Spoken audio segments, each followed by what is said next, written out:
Le 8e Festival géopolitique de Grenoble s'est tenu du 16 au 19 mars dernier. Organisé par l'École de management de Grenoble, il avait pour thème les dynamiques africaines. Au programme, plus de 100 conférences, débats, tables rondes avec des intervenants venus du monde entier. Parmi eux, Patrice Passy, ancien conseiller du Premier ministre de la République démocratique du Congo, expert en intelligence économique et communication d'influence. Au 8e Festival géopolitique de Grenoble, Patrice Passy est intervenu sur la dimension culturelle dans les négociations d'affaires en Afrique. Au cours de son exposé, il a montré avec brio comment faire de la culture africaine une stratégie d'affaires, d'investissement et de conquête de marché. C'est simplement une mise à jour du logiciel culturel que nous proposons. C'est aussi une acceptation et une compréhension des évolutions culturelles africaines que nous mettons en avant pour permettre des rapports concluants et des rapports fructueux entre les deux peuples. Aujourd'hui, plus de 70% des projets d'investissement des étrangers échouent en Afrique par manque de connaissances culturelles.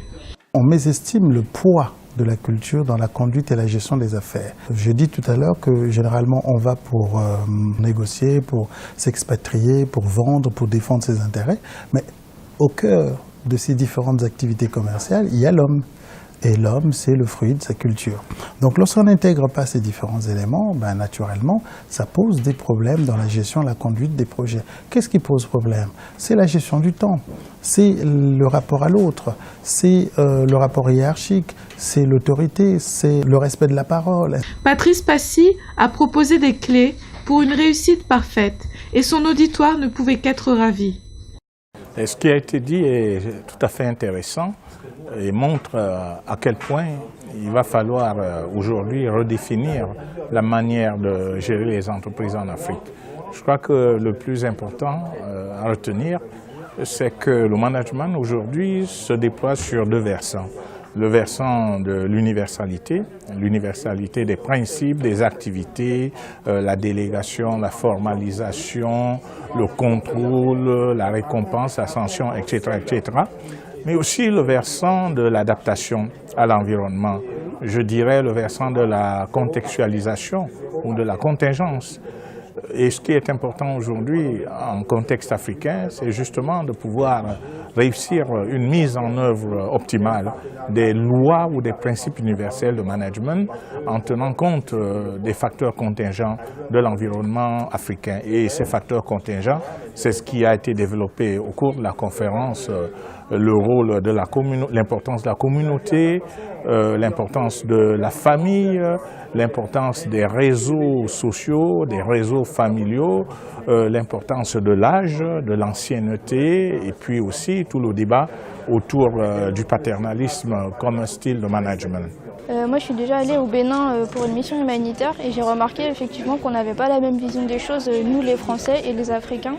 Par exemple, rien qu'au niveau de la notion du temps, là-bas, les Africains prennent plus leur temps, c'est pas grave s'ils sont en retard, ils préfèrent faire les choses lentement mais bien, alors que les Français ont tendance à vouloir faire les choses un peu plus rapidement, quitte à froisser un peu les Africains, et je pense que du coup ça peut être source de problèmes et ça ralentit un peu l'exécution du projet. Je pense que les projets en Afrique sont très très importants pour l'avenir. L'Afrique ou les Afriques est un continent plein d'avenir. Et il est clair qu'un pays comme la France, en fait, doit investir du temps et de l'énergie. L'Afrique est notre voisin. On a déjà une histoire commune depuis des décennies. Et je pense que nos nouvelles générations doivent aussi avoir un regard vers cette Afrique qui est pleine de soleil et qui est là souvent montrée sous un aspect négatif. Il faut noter que Patrice Passy a été consulté par les chambres de commerce, les ministères, les grandes écoles, les instituts de management ainsi que les grands groupes en France, en Belgique, en Chine et partout en Afrique. Objectif, renforcer les capacités intellectuelles et culturelles de ces personnes qui travaillent à changer la vie des gens au quotidien. À ce festival, il a apporté une valeur ajoutée à son auditoire.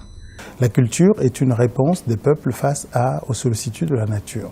Et donc nous constatons que par rapport à la mondialisation, la culture, les dynamiques endogènes africaines évoluent Et je suis venu cet après-midi dire aux participants qu'il faudrait intégrer ces dynamiques dans les stratégies d'affaires quand on veut mener des projets en Afrique. Sa société, DB Conseil, est le numéro 1 des solutions interculturelles Europe-Afrique.